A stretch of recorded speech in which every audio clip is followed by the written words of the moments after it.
Hallelujah. So let's start today's meeting. आइए आज की इस प्रार्थना को शुरू करें। प्रार्थना के साथ में आइए अपने आंखों को बंद करेंगे, प्रार्थना करेंगे।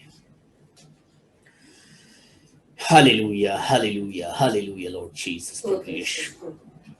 प्रभु धन्यवाद देते हैं आज के सुंदर शाम के लिए प्रभु, इस सुंदर अवसर के लिए प्रभु कि फिर एक बार इस आराधना में प्रभु हम शामिल हो सके। प्रभु हम में से एक एक की अगुवाई कीजिए प्रभु, हमारा मार्गदर्शन कीजिए प्रभु, आप हमसे बात कीजिए प्रभु। प्रभु आपसे चाहते हैं कि आपका स्वर्गीय सामर्थी हाथ प्रभु हमारे हर एक के सरों पर आए प्रभु, ताकि हम सब आपके अभिषेक को प्राप्त करें, आपके दर्शन को प्राप्त करें प्रभु। जितने भी इस आराधना में जुड़ते हैं प्रभु, प्रभु उन एक एक को अपने अभिषेक से भरिए और आपकी मर्जी को प्रभु हर एक के जीवन में पूरा कीजिए प्रभु यीशु। प्रभु आपसे प्रार्थना करते हैं जैसे आज तक भी आपने हमको संभाला है प्रभु, आगे भी आपकी दया हम सब पर बनी रहे प्रभु। आज के गीतों का गाना, वाद्यों का बजाना, वचन का सुनाना, इन सारी बातों के द्वारा प्रभु आपको ही मान, महिमा, आदर और गौरव मिलने पाए प्रभु यीशु मसीह, क्योंकि सारा जलाल, सारी महिमा आप ही की है प्रभु यीशु।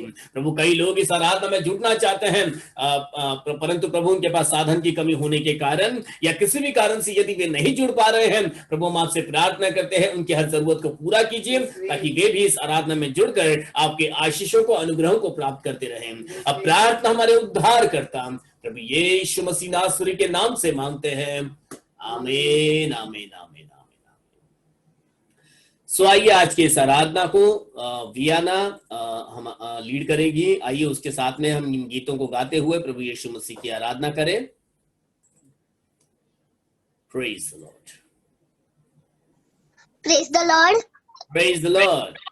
मैं यीशु मसीह का धन्यवाद दूंगी कि ये प्रार्थना का मौका हमें दिया, ये परमेश्वर की स्तुति आराधना करने का मौका दिया। तो आए हम अपना पहला गीत गाए। तेरे प्रेम की गहराई कोई भी नहीं जाना, जो बरसों था अंधेरों में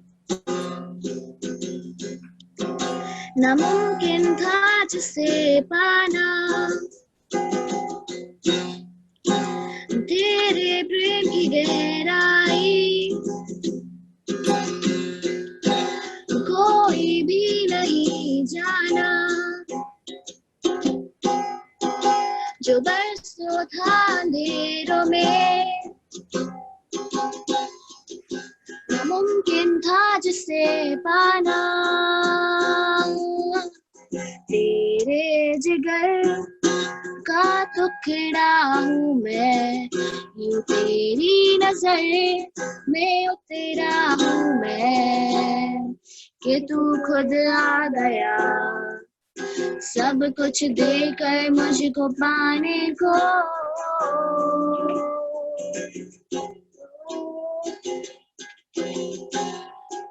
जो बरसों था अंधेरों में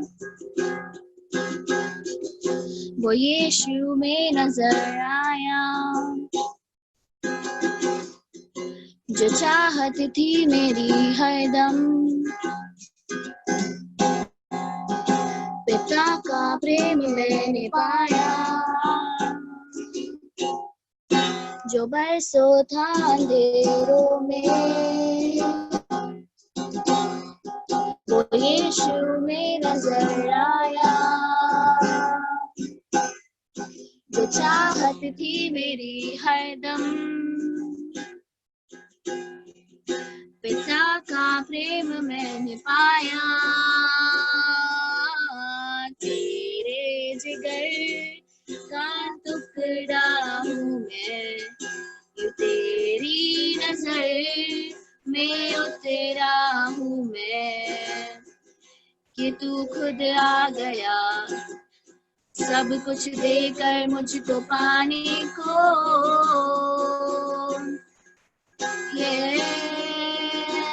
तेरे दिल की हर बात मेरे दिल में गूंजे, जानू कितना प्रेम तू पिता करता मुझसे। तेरे दिल की हर बात बात मेरे दिल में गूंजे, जानू कितना प्रेम तू पिता करता मुझसे। तेरे जिगर का टुकड़ा हूँ मैं, ये तेरी नजर में उतरा हूँ मैं, कि तू खुद आ गया सब कुछ देकर मुझको पाने को।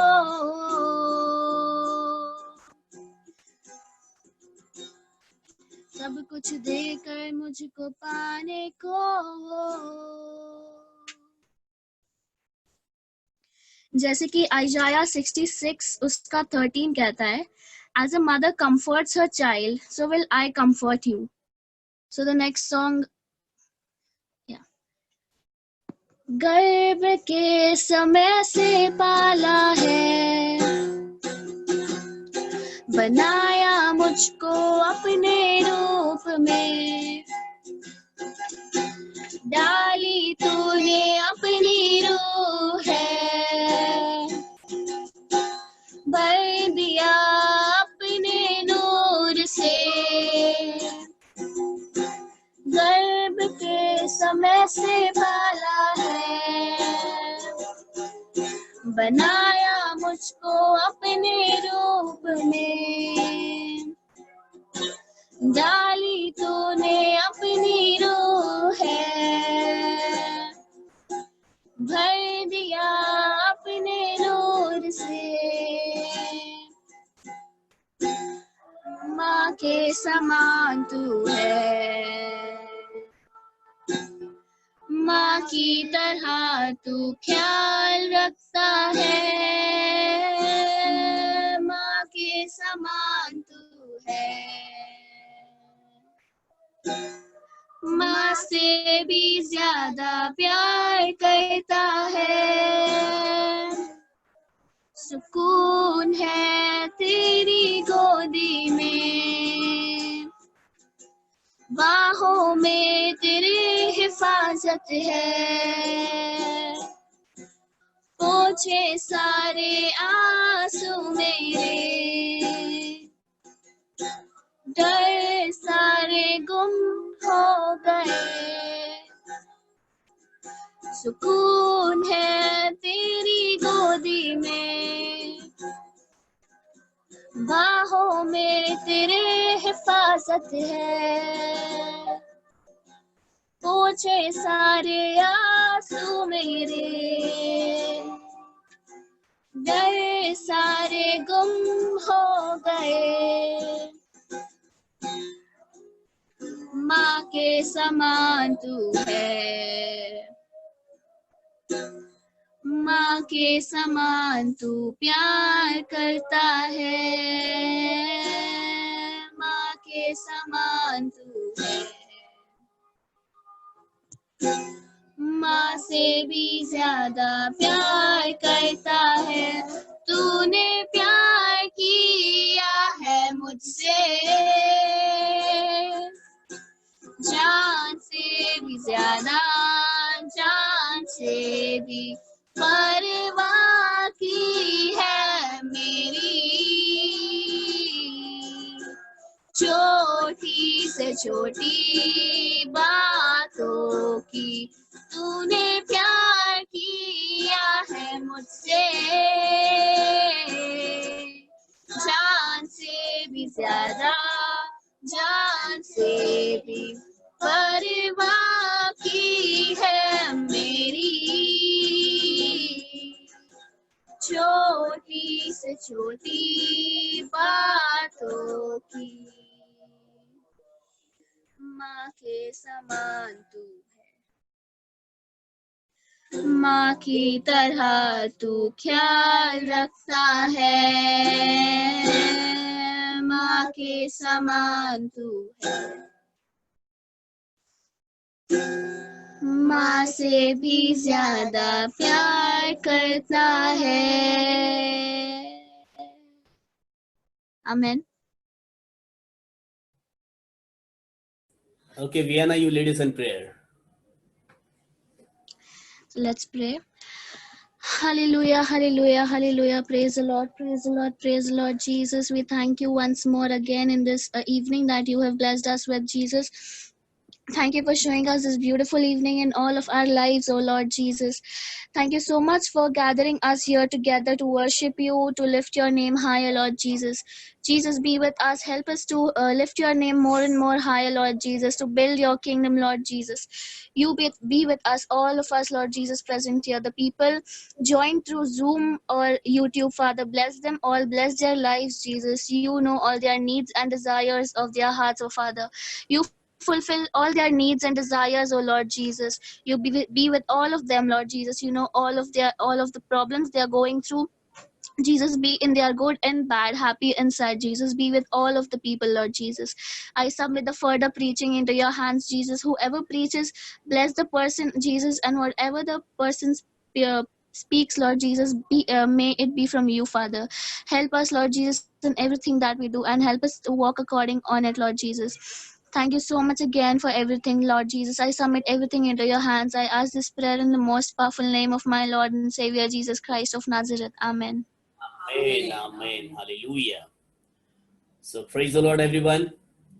खूबसूरत आराधना में और आप इस शाम को, मतलब आराधना के गीतों को मैं और आप आज की शाम में सुन रहे थे और माँ की तरह संभाला और अद्भुत ऐसे नए गीतों को हमने आज की शाम में सुना, जो हमने पहले नहीं सुना था, परंतु अच्छे बोल उसमें हमने सुने।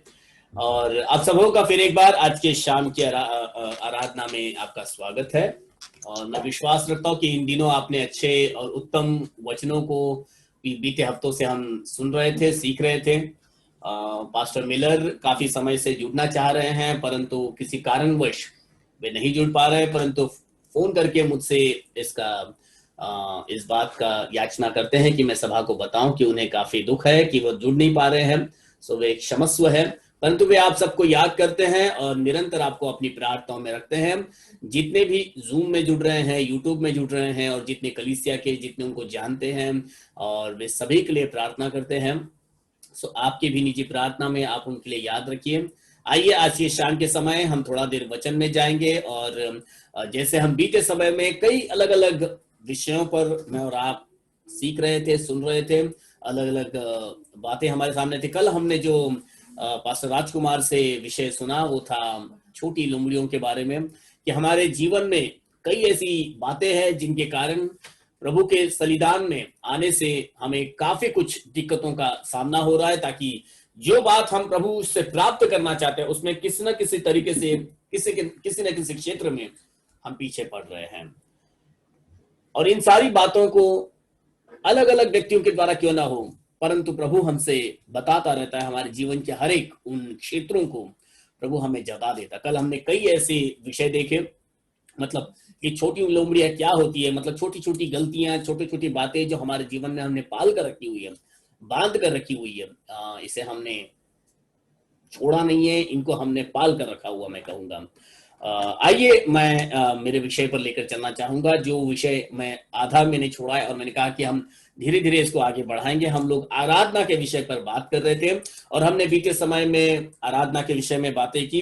भजन संहिता उसके 96 से हमने शुरू किया था, वही हमारा मुख्य टाइटल रहेगा।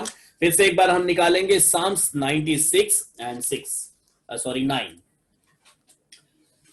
साम्स 96:9 को हम पढ़ेंगे और फिर मैं आगे जाऊंगा। भजन संहिता 96 उसका 9। पवित्रता से शोभायमान होकर यहोवा को दंडवत करो। हे सारी पृथ्वी के और हे सारी पृथ्वी के लोगों, उसके सामने कांपते रहो। ये बहुत ही मुख्य विषय मैं कहूंगा, जो मुझे और आपको सीखना जरूरी है, क्योंकि जब हम चर्च में जाते हैं तो आराधना ये एक मुख्य विषय होता है। मतलब आराधना से ही तो सब कुछ शुरू होता है, लेकिन सच्ची आराधना क्या है इसे अभी कई लोग जानते नहीं। मैं तो कहूंगा सालों से जो लोग कलीसिया में आ रहे हैं वे भी नहीं जानते कि सच्ची आराधना होती क्या है, कि सच्ची आराधना कहां से शुरू हुई सच्ची आराधना, आराधना बाइबल में कहां कहां की गई। कई ऐसे विषय हम देख सकते हैं, जैसे मैंने बीते समय में हाबिल के बारे में आपको याद दिलाया था कि हाबिल ने भी परमेश्वर की आराधना की, परंतु उसके एक्शन के अंदर हम एक बात को देख सकते हैं, लिखा है कि आराधना तो दो व्यक्तियों ने की, परंतु एक की स्वीकार की गई और एक की स्वीकार नहीं की गई। वो आराधना का ही एक भाग था। जब कैन ने अपना दान परमेश्वर के सामने लाया और हाबिल ने अपना दान परमेश्वर के सामने लाया, इन दोनों के व्यवहार में एक प्रकार का आराधना था, लेकिन उनके आराधना में एक समर्पण को मैं और आप देख सकते हैं कि कैन के बारे में लिखा है उसने कुछ कुछ अपने खेती का, मतलब ऐसा नहीं सोचा जैसे हाबिल ने सोचा कि उसने अपने भेड़ों में से उत्तम चुनकर परमेश्वर के सामने लेकर आया। सो उसके जहन में यह नहीं था कि मेरी इतनी भेड़ें हैं, उसके जहन में यह था कि मेरा इतना बड़ा परमेश्वर है, इतनी सारी भेड़ों में से जितना उत्तम मैं मेरे परमेश्वर को दूंगा वो मेरी आराधना होगी। मतलब उसके देने में परमेश्वर के प्रति एक प्रेम को मैं और आप देख सकते थे कि कैन ने किस तरीके से परमेश्वर को दिया और हाबिल ने किस तरीके से परमेश्वर को दिया। उनके देने के समर्पण में, उनके सोच में, उनके मन में यानी कि दिल के अंदर क्या था, वो भी एक प्रकार की आराधना को दर्शा रहा था यहां पर। फिर हमने यदि दूसरे भाग में देखेंगे, अब्राहम के बारे में देखते हैं, नोहा के बारे में देखते हैं। यदि नोहा के बारे में हम देखो तो परमेश्वर ने जब प्रलय को लेकर आया इस पूरे पृथ्वी के ऊपर, वहां पर हम देख सकते हैं जब प्रलय का मतलब पानी उतरने लग गया, उसके बाद उसका जहाज रुक गया और जब पहली बार वो जहाज से बाहर निकला, बाइबल में लिखा है कि नोहा ने परमेश्वर के लिए एक वेदी बनाई और शुद्ध पशुओं का और शुद्ध पक्षियों को उसने वहां पर उस वेदी के ऊपर बलिदान किया।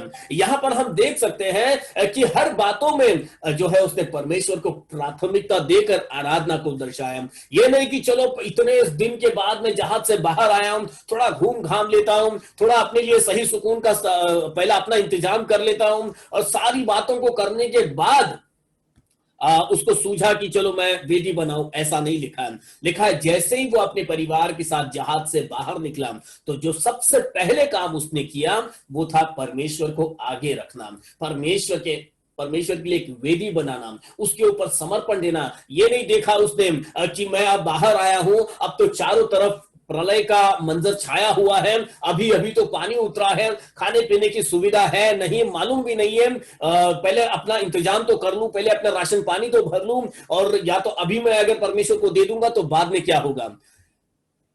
ऐसे सारे विचारों से परे हटकर उसने परमेश्वर की महिमा को, परमेश्वर की दया को सबसे आगे रखा, परमेश्वर को आगे रखा। उसने सबसे पहले जो कार्य उसने किया। तो हमारे जीवन की प्राथमिकता क्या है?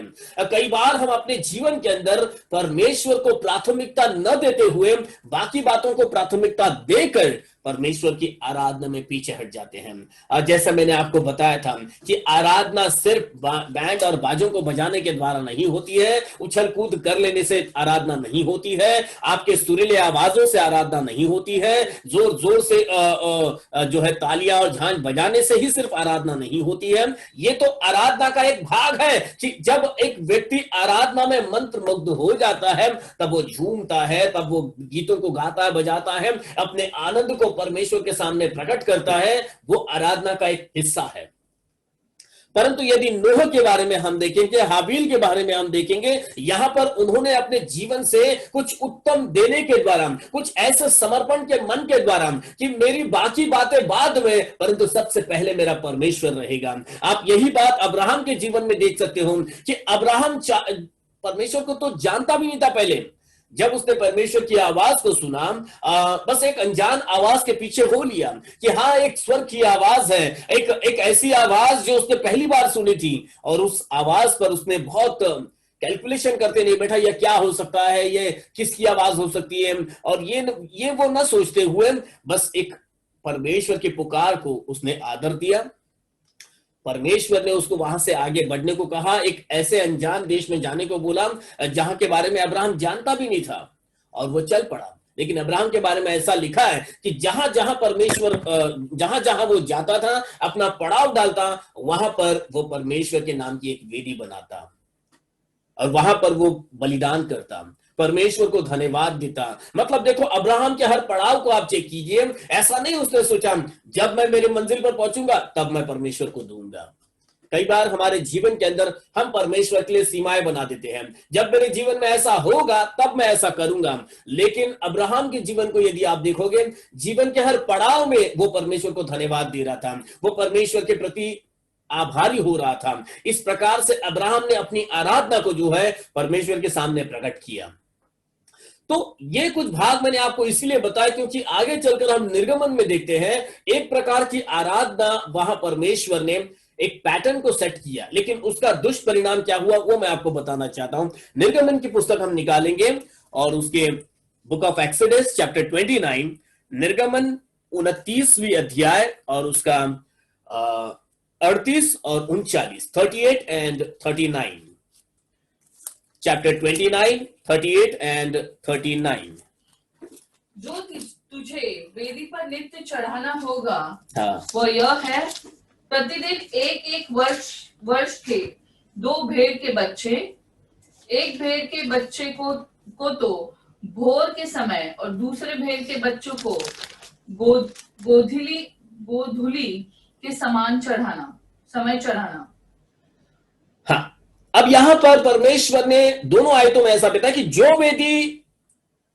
जो तुझे वेदी पर नित्य चढ़ाना होगा वह यह होगा कि प्रतिदिन एक वर्ष के 2 भेड़ के बच्चे, एक भेड़ के बच्चे को तो भोर के समय। यहां पर प्रतिदिन की एक आराधना पैटर्न को मैं और आप देख सकते हैं कि परमेश्वर ने एक तंबू बनवाया था, निवास स्थान बनवाया था, जिसके बारे में मैं और आप सब जानते हैं। और उस निवास स्थान में एक अति पवित्र स्थान था, एक पवित्र स्थान था, बाहरी आंगन था, उसमें वेदी थी और वहां पर बलिदान दिए जाते थे।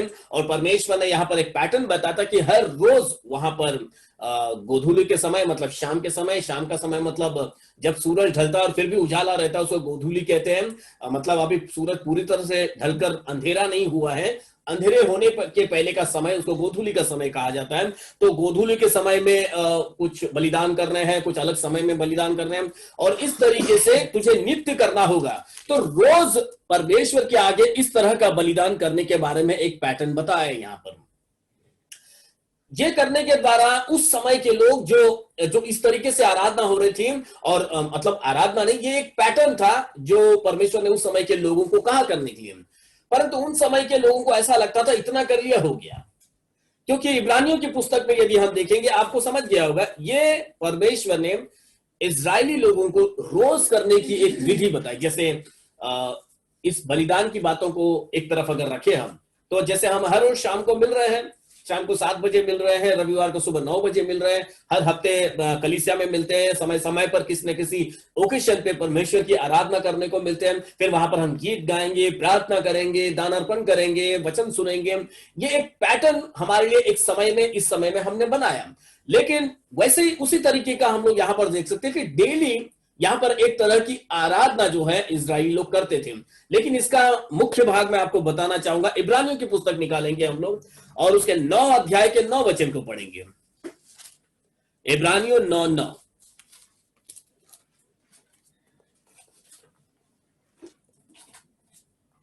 यह तंबू वर्तमान समय के लिए एक दृष्टांत है। अब जिस तंबू के बारे में मैंने और आपने बात की, अभी मैंने जो आपको वचन पढ़वाया वो एक तंबू का पैटर्न बताया गया जो परमेश्वर के निवास स्थान में हुआ करता था। उस तंबू की बात कर रहा हूं मैं।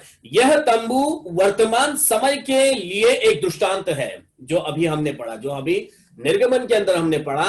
आज के लिए ये एक दृष्टांत मतलब एक उदाहरण है, ऐसा बताया है। लेकिन उसका ड्रॉबैक क्या है, पढ़िए आगे। जिसमें ऐसी भेंट और बलिदान चढ़ाए जाते और हैं। उन तंबुओं में ऐसी भेंट और बलिदान चढ़ाए जाते थे, मतलब सुबह शाम को हर रोज ऐसा ही होना चाहिए, और बैल होना चाहिए, कौन सी चीज के लिए भेड़ होना चाहिए, और उसके अंदर क्या बातें होनी चाहिए, वो निर्दोष होना चाहिए, और फिर उसको इस तरीके से करना चाहिए। बहुत सारे नीति नियम वहां पर आप देख सकते हो, जो अभी हमने निर्गमन का 29वां अध्याय पढ़ा, पूरे अध्याय में आप पढ़ोगे सब सिस्टम बताया हुआ है। लेकिन ये सारे सिस्टम के बारे में इब्राहिम की पुस्तक बताती है। 9वां अध्याय का 9 वचन में ऐसा लिखा है, यह तंबू वर्तमान समय के लिए, मतलब आज के समय के लिए एक उदाहरण है। उस तंबू में क्या होता था, जिसमें ऐसी भेंट और बलिदान चढ़ाए जाते थे। आगे, जिनसे आराधना करने वालों के विवेक हाँ। सिद्ध नहीं हो सकते। बस एक उदाहरण मुझे और आपको बताया गया। उस समय में समय समय पर नित्य समय में भेड़ और बलिदान चढ़ाए जाते थे। इब्रानी की पुस्तक 9 अध्याय के 9 वचन बताती है आज के लोगों के लिए एक दृष्टांत है, सिर्फ उदाहरण है, लेकिन उस उदाहरण में यदि आप देखोगे तो वहां पर ऐसा लिखा है जिनसे आराधना करने वालों के विवेक, वो भी एक तरह की आराधना थी, लेकिन वैसे आराधना करने के समय आराधना करने वालों का विवेक जो है ना वो सिद्ध नहीं हो सकता था। वो कौन से विवेक से कर रहा है ये थोड़ी पता चलता था। अब एक भेड़ चढ़ाने से मतलब है ना, एक मेमना चढ़ावा चढ़ाने से मतलब है वो तो चढ़ा दिया, लेकिन किस मन से चढ़ाया ये उससे सिद्ध होता नहीं है, ये इससे पक्का होता नहीं है। कहने का तात्पर्य क्या है, कई बार हमारी समझ में वो पुराने नियम का आराधना चल रहा होता है, भाई हमें तो समय समय पर परमेश्वर के भवन में जाना है, और बस। और कई कलीसियाओं में आज यही पैटर्न चला आ रहा है। मैं कहूंगा मैं और आप जानते होंगे ऐसे कलीसियाओं को, मैं किसी का भी नाम और किसी डिनोमिनेशन का नाम नहीं लेना चाहता हूं, लेकिन उन डिनोमिनेशंस के अंदर आपको ये नीति लगेगी, मालूम पड़ेगी आपको। बस आपको कलीसिया में एक मेंबर होना बहुत जरूरी है, आपका नाम वहां पर दर्ज है, आपके पुश्तोनी पूरे बच्चों का भी नाम बराबर से आना चाहिए, वहां पर आपका बराबर जो मेंबरशिप है वहां पर आना चाहिए। आप आओ ना आओ, लेकिन आपका जो है नित्य वहां पर एक रिकॉर्ड मेंटेन रहना चाहिए, साल में एक बार तो आपकी उपस्थिति होनी चाहिए। और फिर वो कलीसिया के मेंबर्स अभी ऐसे होते हैं, बस साल में एक बार जाने से मतलब है, या तो रविवार के रविवार जाएंगे भी तो सिर्फ एक नियम को पूरा करने के लिए जाएंगे। जैसे कि पुराने नियम के व्यवस्था में हम देख सकते हैं, एक नियम के अनुरूप सुबह और शाम को भेड़ चढ़ रही है, किसी को उससे कोई फर्क नहीं पड़ रहा है, दिल के अंदर से ऐसी भावना नहीं आ रही कि मैं दिल से कर रहा हूं, बस करना है, बस परमेश्वर को अच्छा लग रहा है, ऐसा एक समझ बन जा रहा है कि भाई हमने ये पैटर्न फॉलो कर दिया मतलब परमेश्वर खुश हो गए, बस परमेश्वर को यही चाहिए था, हमने कर डाला। तो ऐसी आराधना परमेश्वर नहीं चाहते, क्योंकि वचन बताता है ऐसी आराधना के द्वारा आराधना करने वालों का मन सिद्ध नहीं होता है, मालूम नहीं पड़ता, वो पक्का नहीं होता है कि उसने किस मन से वो आराधना की। सिर्फ अच्छे से गीत गाने वाले को अच्छे से गीत गाते हुए हम देख लेंगे और बोल लेंगे क्या आराधना की है इसने, ऐसा नहीं है। उसका मन मतलब उसका जो वो आराधना का मन जो है वो पक्का नहीं होता उससे। हाँ, और कई बातें उसमें से हम सीख सकते हैं कि हम क्या समझते हैं कि आराधना सामने वाले ने कैसे की। हाँ, कई बार हम ऐसा अच्छे गीतों को सुनने के बाद घर आएंगे और बोलेंगे आज की आराधना क्या मस्त थी। नहीं, आपकी आराधना पर्सनल होती है, आपने कैसी आराधना की ये मैटर करता है। कि चर्च में कैसी आराधना हुई ये बहुमूल्य नहीं है, ये महत्व का नहीं है, आपने कैसी आराधना की ये बहुत मुख्य है। पुराने नियम का उदाहरण हमने लिया, पुराने नियम के अंदर नित्य समय समय पर आराधना एक पैटर्न बना हुआ था। सिर्फ पैटर्न परमेश्वर की आराधना नहीं होती है, जैसे इब्रानियों की पुस्तक बताती है, ये आराधना जो है चढ़ावे की आराधना, सुबह शाम की आराधना, 3 महीने वाली, साल वाली, समय समय पर उनको अलग अलग नीतियों में बलिदान देने होते थे, ये जो आराधना थी इससे किसी का जो मन या हृदय सिद्ध नहीं होता था कि हाँ भाई ये उसने आराधना कर दी है, बस ये एक पैटर्न दिखाई देता है। लेकिन वचन यहां पर बताता है, अगर यदि हम दाऊद के बारे में देखेंगे, दूसरा इतिहास के अंदर मैं वचन में निकलवाता हूं, वहां पर हम देखते हैं दाऊद तो परमेश्वर की आराधना में इतना मग्न हुआ था। मैं उसके नाचने की बात आपको याद नहीं दिलाता, वो तो फेमस है एकदम से कि दाऊद जैसा नाचा था वैसे मैं भी नाचूंगा। अब मैं उस नाच की बात नहीं बताता, लेकिन जब दाऊद के हाथ में उस तंबू का कब्जा आया, तब दाऊद ने बलिदान का पैटर्न तो उधर रखा ही रखा, लेकिन दिल से जो होता है कि मैं गीत गाकर वाद्य बजाकर आराधना होनी चाहिए, उसका भी एक पूरा जो सेटअप वहां पर बनाया। हम अगर आप खाली अपने नोट डाउन में लिख लीजिए, दूसरा इतिहास उसका 16 अध्याय के अंदर आप देखोगे, वहां पर ये मेंशन है कैसे दाऊद ने वहां पर आराधना करने वालों को अपॉइंट किया, गीत गाने वालों को, उसमें आसाफ को भी अपॉइंट किया, लोगों को अपना अपना जिम्मेदारी दिया, क्योंकि परमेश्वर के सामने सिर्फ बलिदान करने से नहीं परंतु गीत और गाने बजाने के द्वारा भी परमेश्वर की आराधना, ये एक पैटर्न दाऊद ने सेट किया। आइए हम नए नियम में एक और सेट देखेंगे। जैसे हमने ये एक भाग देखा कि किस तरह से इजराइल की आराधना का पैटर्न था और किस तरह से आज की आराधना का पैटर्न होना चाहिए। यहाँ पर दिल की बात आती है, हमारे मन की बात आती है, किस मन से हम परमेश्वर के सामने आए हैं, कैसे हम परमेश्वर को देखते हैं, कैसे हम परमेश्वर के सामने अपनी भेंट को चढ़ाते हैं। वो हमारी आराधना वो पर्सनल होती है। ऐसा नहीं है कि भाई आज चर्च के अंदर कुछ अच्छा गीत बजा नहीं और कुछ अच्छा बाजा बजा नहीं, आज तो बिजली गई, आज तो बिजली ही नहीं थी, आज तो पंखे स्लो स्लो चल रहे थे और वो आखिरी वाला पंखा तो चू चू चू चू आवाज कर रहा था, वो स्पीकर में से खर खर कर कर आवाज आ रही थी। ऐसी कुछ बातों को लेकर हम घर के अंदर फिर एक बातचीत करते कि आज की आराधना कुछ खास नहीं थी। लेकिन प्रश्न यहाँ पर उठता है, आपकी आराधना कैसी थी? यहाँ पर मैंने कुछ लोगों के नाम लेकर आपको बताया कि उन्होंने भी परमेश्वर की आराधना की। उनके मन और उनके व्यवहारों ने उनके हृदय को बता दिया था कि वे कैसी आराधना कर रहे थे। और जो निर्गमन के अंदर पैटर्न बताया, वो पैटर्न और आज का पैटर्न ये बिल्कुल अलग अलग है। वो जो पैटर्न था उससे मनुष्यों के मन सिद्ध नहीं होते थे, आराधना सिद्ध नहीं होती थी। लेकिन आज हम जिस तरह की आराधना सोचते समझते हैं, उसका पैटर्न बिल्कुल ही अलग है। हमारे मनों को जांचा जाता है। यहाँ पर आइए, यहाँ पर हम यीशु मसीह के सामरी स्त्री से मुलाकात के समय के एक वक्तव्य को याद करेंगे। वहां पर यूहन्ना उसके 4 अध्याय में जाएंगे जल्दी से।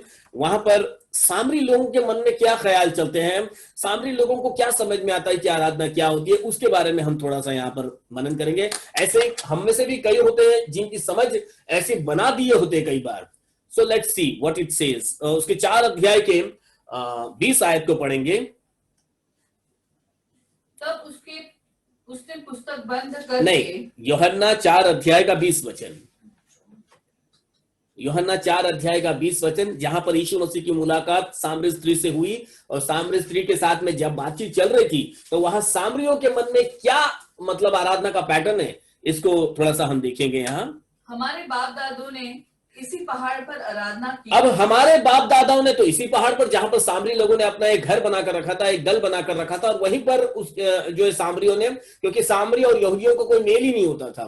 अब यहाँ पर यीशु मसीह जब सामरी स्त्री से मिले तो सामरी स्त्री ने बोला, अरे तू तो भविष्यवक्ता है, और तू तो भविष्यवक्ता है बोलने के बाद आगे सामरी स्त्री क्या कहती है कि हमारे बाप दादाओं ने यहीं पे आराधना की, और तुम कहते हो कि वह जगह जहां आराधना करनी चाहिए यरूशलेम है। और तुम कहते हो, मतलब यीशु मसीह यहूदी थे और वो ये देखकर अचंभित हुई थी कि एक यहूदी मेरे सामने खड़ा है, मुझसे पानी मांग रहा है, वो कैसे मुझसे पानी मांग रहा है, और ये सारी बातों से वो अचंभित हुई। लेकिन चलो, अचंभे में उसने अपने दिल की बात निकाल दी, अपनी एक सोच को यीशु मसीह के साथ उसने साझा किया। क्या? कि हमारे बाप दादा यानी कि हमारे पुश्तनी जो थे, सालों से इसी पहाड़ पर आराधना करते थे, क्योंकि सामरियों को कभी यहूदी अपने अंदर मिलाते नहीं थे। सामरी बिल्कुल निचले जाति माने जाते थे और इसलिए उनका एक अलग कस्बा था और उनके पास दूसरा कोई स्थान था नहीं आराधना करने का, और वो वहीं पे आराधना करते थे।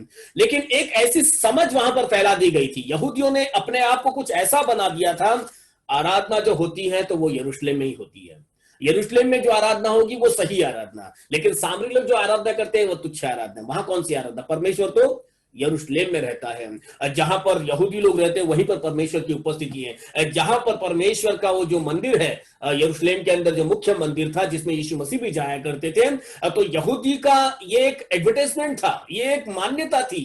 इसी बात पर वे घमंड करते थे, क्या? कि भाई परमेश्वर यदि कहीं है तो वो इसी मंदिर के अंदर है और कहीं नहीं है। और सामरी स्त्री इसी विचार को जो है यीशु मसीह के साथ में साझा कर रही है। मेरे भाई और बहनों, आज हम में से भी कईयों के दिलो जहन के अंदर ऐसे प्रश्न होंगे कि परमेश्वर क्या फला फला जगह पर ही रिजर्व है क्या? कई बार लोगों की ये मान्यता होती है कि अरे भाई वसई के अंदर एक जगह जाएंगे ना तो वहां पर परमेश्वर का बड़ा काम होता है, अरे फला फला जगह पर जाएंगे तो वहीं पर परमेश्वर का बड़ा काम होता है। तो फिर यहाँ पर यीशु मसीह कहते हैं, यीशु मसीह का वहां पर आगे उत्तर आता है, यीशु ने उससे कहा, हे नारी, मेरी बात का विश्वास करो कि वह समय आता है कि तुम न तो इस पहाड़ पर पिता की आराधना करोगे, न यरूशलेम में। तुम जिसे नहीं जानते उसकी आराधना करते हो, और हम जिसे जानते हैं उसकी आराधना करते हैं, क्योंकि उद्धार यहूदियों में से है। 23 परंतु वह समय आता है, वरन अब भी है, जिससे सच्चे भक्त पिता की आराधना आत्मा और सच्चाई से करेंगे, आमीन। क्योंकि पिता अपने लिए ऐसे ही आराधकों को ढूंढता है। देखो यहां पर यीशु मसीह ने वो एक आराधना का पैटर्न बयान करके बताया, परंतु वह समय आता है, परंतु अब भी है, जिसमें सच्चे भक्त, जो सच्चे परमेश्वर को चाहने वाले होंगे, वे आत्मा और सच्चाई से उसकी आराधना करेंगे, क्योंकि पिता अपने लिए ऐसे ही आराधकों को ढूंढता है। ऐसे आराधकों को नहीं ढूंढता जो सिर्फ यरूशलेम की ओर इशारा करें, जो सिर्फ एक पर्टिकुलर जगह की आराधना करें, सिर्फ एक पर्टिकुलर व्यक्ति की आराधना करें, सिर्फ एक समझ के अंदर ही आराधना करें, परंतु आत्मा और सच्चाई से आराधना करने वालों को परमेश्वर ढूंढता है। परमेश्वर किसी जगह का मोहताज नहीं है। हाँ, लेकिन परमेश्वर ने हमें एक स्थान तो दिया जरूर है, लेकिन ऐसा नहीं है कि वो बड़े बड़े चर्चों में रहता है। कई लोगों की समझ ऐसी होती है कि जहां पर 1000 लोग होंगे वो तो बहुत ही बड़ी कलीसिया है, वहां पर तो परमेश्वर बहुत बड़ा परमेश्वर होगा। जहां छोटी कलीसिया वहां छोटा परमेश्वर होगा, वहां थोड़े थोड़े काम होते होंगे। इस समझ को यदि हम जहन से निकाल देंगे तो परमेश्वर की सच्ची आराधना जहां है वहीं पर करना सीख जाएंगे। आज यदि हम जूम पर इकट्ठे हुए हैं, हम अपने अपने घरों में परमेश्वर की आराधना कर रहे हैं, बाइबल पढ़ रहे हैं, अभी बियाना ने गीत गाया, तो क्या ये आराधना परमेश्वर स्वीकार नहीं करेगा क्या? लेकिन परमेश्वर का वचन यहां पर बताता क्यों नहीं स्वीकार करेगा? यदि आत्मा की सच्चाई से, दिल की गहराई से यदि हम आराधना करते हैं, वो पूरे समर्पण के साथ में, आनंद के साथ में, हर्ष के साथ में, स्व आनंद के साथ में, ऐसा नहीं कि जबरदस्ती का, अरे जबरदस्ती का आना पड़ रहा है, नहीं, आपका मन है तब आपकी आराधना पूरी हो रही है। यहां पर वो समझ हमें निकाल देना है कि लोग क्या कहते हैं, लोगों की समझ क्या है। जहां भीड़ वहां पर ही यीशु मसीह होंगे, ये समझ भी हमारे जहन से निकाल देना है कि वहीं पे बड़ी आराधना होती होगी, क्योंकि वहां पर बहुत ज्यादा लोग जाते हैं। कहीं पे 5000 जा रहे हैं, कहीं पे 10,000 जा रहे हैं, कहीं 500 जा रहे हैं। वहां बड़े बड़े सिस्टम है, बड़े बड़े माइक है, और वहां का देख कई बार हमें मौका मिलता है जब हम ऐसी जगह पर जाते हैं, तो वहां का जो धुन है, वहां का जो माहौल है, ये देखकर ऐसा प्रतीत होता है परमेश्वर अगर यदि कहीं है तो वो यहीं पर है, परंतु ऐसा नहीं है, क्योंकि परमेश्वर का वचन बताता है। एक वचन निकालेंगे, प्रेरितों के पुस्तक 17 अध्याय का 4 वचन, जल्दी से मैं खत्म करूंगा। प्रेरितों के पुस्तक 17 अध्याय का 4 वचन, 24 वचन, sorry, book of acts chapter 17 24। हाँ, पृथ्वी और उसकी सब वस्तुओं को बनाया, आमीन। वह स्वर्ग और पृथ्वी का स्वामी होकर हाथ के बनाए हुए मंदिरों में नहीं रहता। यस, जिस परमेश्वर ने पृथ्वी और उसकी सब वस्तुओं को बनाया, वह स्वर्ग और पृथ्वी का स्वामी होकर हाथ के बनाए हुए मंदिर में नहीं रहता। यह हमारी समझ है, बहुत बड़ा मंदिर बनाएंगे परमेश्वर के लिए, बहुत बड़ा भवन बनाएंगे परमेश्वर के लिए, क्योंकि परमेश्वर तो बहुत बड़ा है। लेकिन आप ये मत भूलिए कि परमेश्वर जगह का मोहताज नहीं है। परमेश्वर जो सर्वव्यापी परमेश्वर है, जिसने धरती आसमान को बनाया, उसके लिए हम कितना बड़ा भवन बनाएंगे। हालेलुया। ये बहुत बड़े बड़े भवन की बात नहीं है, ये बहुत चकाचौंध की बात नहीं है। अब मैंने तो ऐसे ऐसे भवन देखे जिसको देखते मालूम पड़ जाता है कितने अरबों रुपए इन भवनों पर खर्च किए होंगे, ताकि उनकी ऐसी समझ है जितने ज्यादा मीनार अच्छे बनाए जाए, जितनी अच्छी डिजाइन बनाई जाए, जितना अच्छा कलर लगाया जाए, जितना अच्छा बोर्ड लगाया जाए, आप यीशु मसीह वहां पर आ जाएंगे। आपके बोर्ड का परमेश्वर मोहताज नहीं है, अच्छे डिजाइनों और ऊंची इमारतों का परमेश्वर मोहताज नहीं है, क्योंकि स्वर्ग और पृथ्वी को बनाने वाला क्या अपने लिए, खुद के लिए आलीशान जगह बना नहीं सकता क्या? वो यूं चुटकी का काम है उनके लिए। लेकिन वो तो आत्मा और सच्चाई से आराधना करने वालों को ढूंढता है। वो तो ऐसे स्थान को ढूंढता है जहां पर हाबिल जैसा मन है, जहां पर अब्राहम जैसा मन है, जहां पर इसहाक जैसा मन है, क्योंकि इसहाक ने भी जगह जगह पर वेदियां बनाई, जहां पर नोहा जैसा मन है। ऐसे लोगों को परमेश्वर ढूंढता है जिन्होंने बहुत बड़े बड़े गिटारों के साथ नहीं, वाद्यों के साथ नहीं, परंतु अपने व्यवहार के द्वारा परमेश्वर की आराधना करके बताया। परमेश्वर ऐसे, आखिरी एक वचन को पढ़ेंगे हम लोग, मत्ती उसके 18 अध्याय के 20 वचन, एक आखिरी आयत को पढ़ेंगे और फिर मैं समाप्त करूंगा। मत्ती 18:20, मैथ्यू 18:20।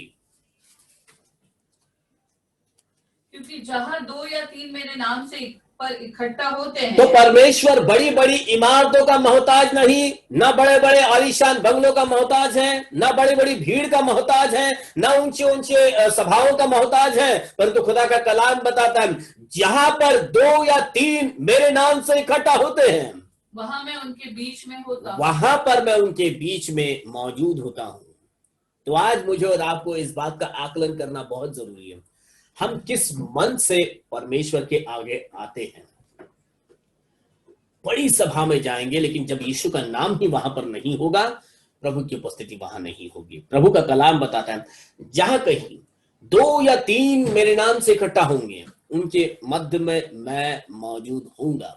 आपकी आराधना वह स्वीकार्य होगी जहां पर यीशु मसीह का नाम होगा, और सिर्फ नाम नहीं परंतु दिल की गहराई से, आनंद के साथ में, सच्चाई के साथ में, समर्पण के साथ में उस नाम को अपने मध्य में रखें, उस नाम को अपने जीवन में आगे रखें, ऊंचा रखें, जैसे पुराने नियम के लोगों ने किया और उनकी आराधना कंसीडर की गई है।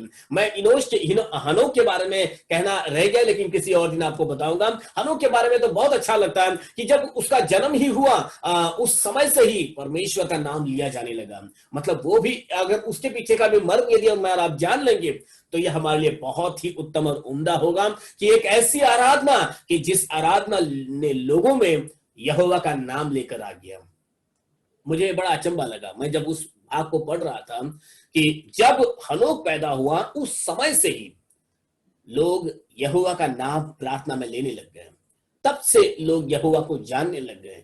मतलब क्या हुआ, कोई ऐसा बहुत बड़ा आकाशवाणी नहीं हुआ था, परंतु हनोक और उसके पिता का परमेश्वर के आगे जो समर्पण होगा, जो आराधना का पैटर्न होगा, उस तरीके ने लोगों को भी यहोवा का नाम बता दिया। देखो, यहोवा का नाम उन्होंने आगे किया। आज हमारी आराधना क्या हो, हमारा नाम आगे नहीं करना है, अपने आप को ऊंचा नहीं करना है, मैं ही सब कुछ हूं ये नहीं, परंतु परमेश्वर हमारा सब कुछ है। यदि हम परमेश्वर को आगे रखेंगे तो परमेश्वर ऐसी ही आराधना का खोजी है, परमेश्वर ऐसे ही आराधना करने वालों को ढूंढता है।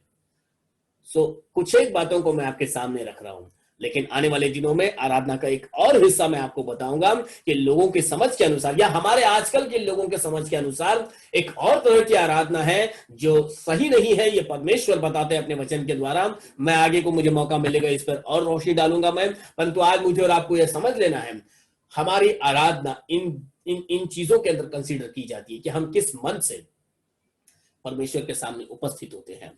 प्रभु यीशु मसीह आप सबों को आशीषित करें। आइए इस समय में इस आराधना को, इस संगति को समाप्त करते हुए हम एक प्रार्थना करेंगे, और इस प्रार्थना के द्वारा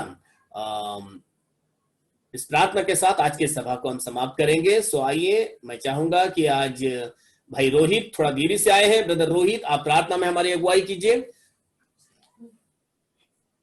हाँ, मेरी आवाज आ रही है पसी जी? बिल्कुल। तो आइए हम अपनी आंखों को बंद करेंगे और हम प्रार्थना करेंगे। धन्यवाद मेरे स्वर्गीय पिता परमेश्वर प्रभु यीशु मसीह जी, हम आपको धन्यवाद देते। प्यारे पिता परमेश्वर, फिर से आज के दिन परमेश्वर आपने आराधना के द्वारा हमें सीखने का मौका दिया, इसके लिए धन्यवाद देते। जैसे कि आपके दास ने परमेश्वर हमें कैन और हैबिल के बारे में बताया, परमेश्वर अब्राहम के बारे में बताया, और मेरे प्यारे पिता परमेश्वर प्रभु यीशु मसीह जी, जैसे कि अंत में वचन पढ़ा गया कि परमेश्वर प्रभु यीशु मसीह जी, आप जहां 2 या 3 लोग आपके नाम से इकट्ठा होते, परमेश्वर प्रभु यीशु मसीह जी आप वहां पे वास करते। परमेश्वर आपको कोई भी बड़ी मंदिर की जरूरत नहीं है, ना ही तो परमेश्वर आपको कोई बड़े बड़े उच्च स्थानों की जरूरत है, लेकिन परमेश्वर आपका वचन कहता है जहां 2 या 3 आपके नाम से इकट्ठा होते, परमेश्वर आप वहां पे वास करते हो। हम आपको धन्यवाद देते कि परमेश्वर प्रभु यीशु मसीह जी, आज के दिन आपने आपके दास के द्वारा हमसे बातें किया। आपने बताया कि परमेश्वर हमें अपने गिटार, हमारे ढोल बाजों से परमेश्वर आपकी आराधना नहीं करनी है, लेकिन एक अच्छे मन के साथ परमेश्वर हमें आपकी आराधना करनी है। चाहे हमारे सुर ताल में लक्ष्य हो या ना हो, ना परमेश्वर प्रभु यीशु मसीह जी हमें गाने आता है या नहीं आता है, लेकिन परमेश्वर हमें अपने मन से आपकी आराधना करना है। परमेश्वर हम आपको धन्यवाद धन्यवाद देते हैं कि एक अच्छे टॉपिक को परमेश्वर आज के दिन आपने हमें बताया, इसके लिए हम आपको धन्यवाद देते हैं। इसी रीति से परमेश्वर प्रभु यीशु मसीह जी, आप आपके दास को तैयार करना और भी वचन परमेश्वर हमें बताने के लिए उन्हें बल शक्ति देना, और भी परमेश्वर प्रभु यीशु मसीह जी आप उन्हें बुद्धि ज्ञान से भर के परमेश्वर आप तैयार करना।